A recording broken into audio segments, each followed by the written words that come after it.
Mr. Edit Man presents. My mother told me growing up that I had to be dead silent while she was baking or the cake/cookies would be ruined. My wife just looked at me like I was insane when I shushed her while she put her cake in the oven. Reddit. In what ways has your stupidity been brilliantly manipulated?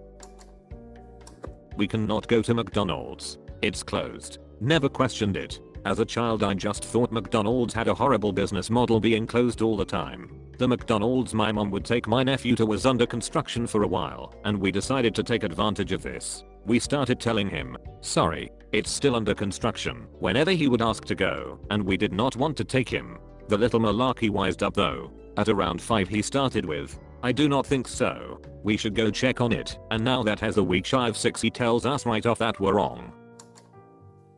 My whole life, every 6 months to a year, the skin on my feet cracks and peels. In order to explain it and make sure I was not self-conscious about it, my mom told me that it happened because my feet were growing. It was only a couple years ago that I realized my feet haven't not grown in a long time. But the skin still peels. My mom still laughs about it.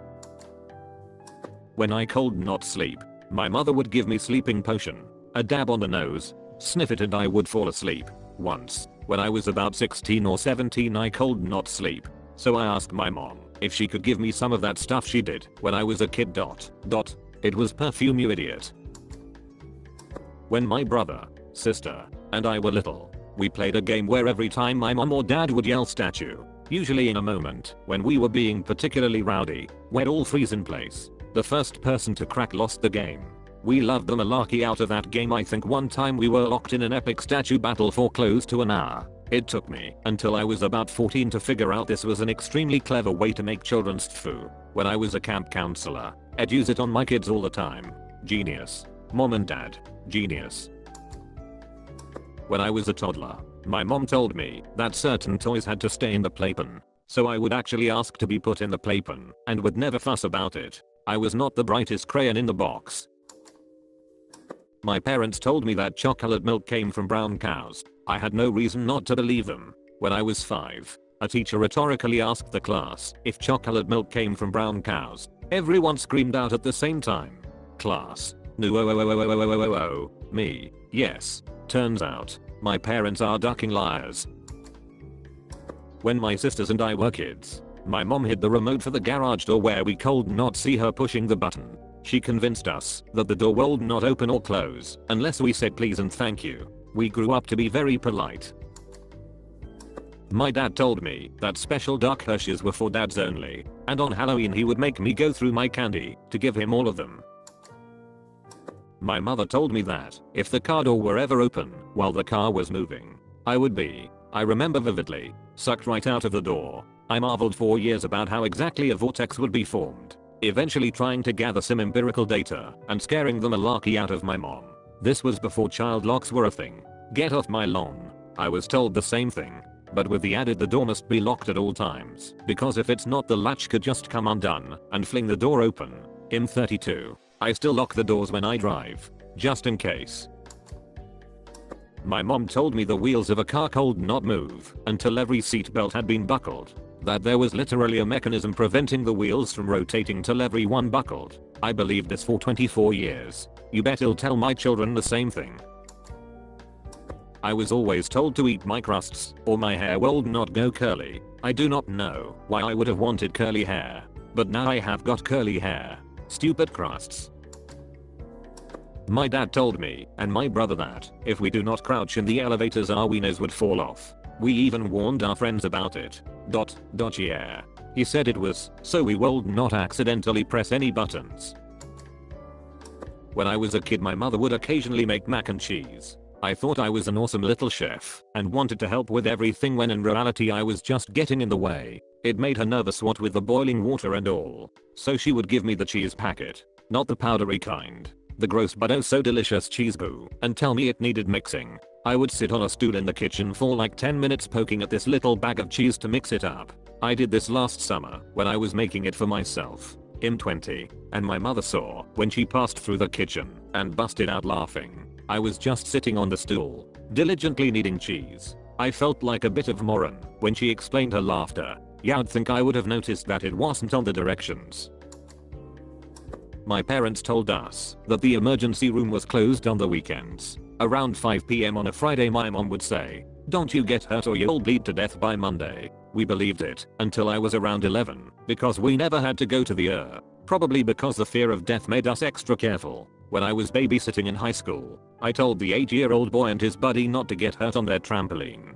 He replied, "If we get hurt, you're supposed to take us to the hospital." Like I was the dumbest person he met. I quickly replied, "Well, I do not know where the hospital is." And his little friend looked scared and said, "Okay, we would not get hurt." You know the knots on trees? My parents told my younger brother and I they were tree turtles. Essentially the flying red turtles from Mario games. We were young and our dad worked as an arborist, so we assumed it was real. They used to freak us out when we'd go in the forest or go on a hike saying, "Oh look, one has hatched over here," one day culminating in my little brother running out of the woods screaming and crying because he thought he heard one coming. The turtles were supposedly aggressive and would bite you.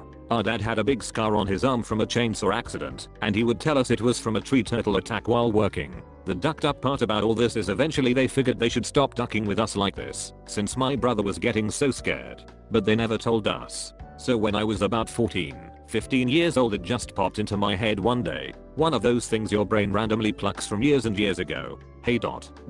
Wait a secretary ... There's no such thing as ducking tree turtles. Thanks parents. When going over someone's house for dinner, my mom and dad would tell me and my sister these people really do not like kids. They used to have kids and they hated them. My sister and I were angels. We were always complimented with how well behaved we were. We were just really terrified. I'm not sure of what, but we behaved. Years later my sister asked why so many people do not like kids, and it made me think of how nobody liked kids, the population would shrink. I'm telling the same bull malarkey to my kids. If I survived, so will they. My dad did these things for no reason other than to wind me up. He used to throw tiny pebbles at the top of my head every now and again when we were walking to school or whatever. And when I asked what it was, "Thunderbolt," came the response. I thought for many years I was lucky to have not been hit by lightning. The best was this ridiculous thing he did. So I'm about 7 or 8 in the garden, digging, and I found a piece of patterned ceramic.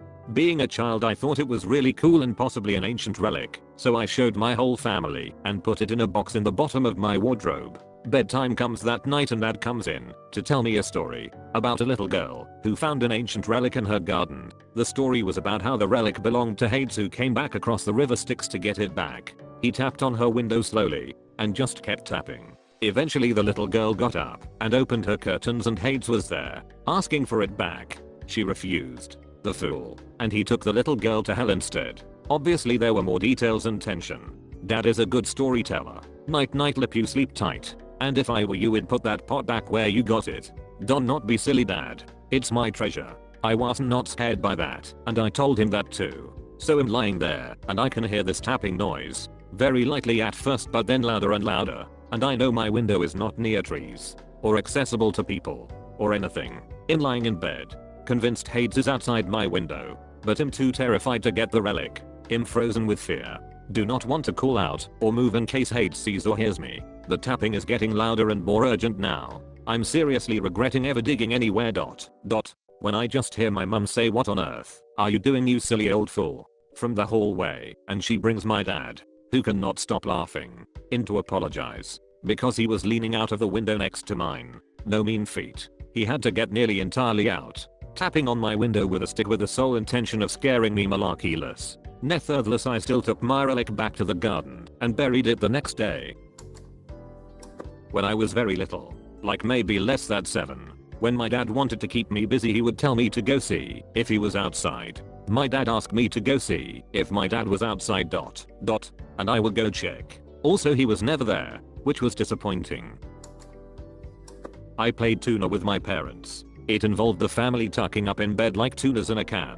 3-year-old me fell asleep in minutes, and my parents got their nap. My mother told us that the cat hated the sound of the vacuum and it hurt poor Calico's ears. So when she would start the vacuum, my brother and I would race the cat to our bedroom and cover her with blankets so she would not have to hear that horrible noise. Poor cat loved us enough to never scratch us. Mom got us to clear out while she got the vacuuming done. We lived on a freaking farm miles from the nearest person, and the cat spent most of her time outside, safely. It never occurred to us to just open the door. My sisters and I would stop all noise when we saw a police officer. Mom said we needed to be quiet or he would take us away. In cars, at school, in a hospital. Anytime I saw a cop, I became a saint. Getting my first ticket was interesting. Not really manipulated. However, my father told me that horror movies were performed by actors and instructors who had planned what the scenes should look like. For some reason I misunderstood this. I thought that every time someone died in a horror movie, an actor would sacrifice his life. I actually thought this for a very long time before I realized that this could not be true. My mother told my brothers and I that if we didn't shower we would grow crust. We never knew what crust was or where it formed. We didn't want to take a chance so we showered. As an adult I asked her what the F is crust. She looked straight at me and was like I lied just to get you guys to shower. If you are reading this, you made it until the end of the video. There is no more after this. Click the thumbs up button since you liked the video because you made it until the end. On screen there should be some more videos similar to this. So either go do something else or watch another video. That's it. I do not know why you are still here. What are you waiting for, a secret message or something? Okay. Are you ready? The message is subscribers enjoy 2 great Reddit videos every day. Yeah, I know. What are you expecting though? This is a YouTube channel.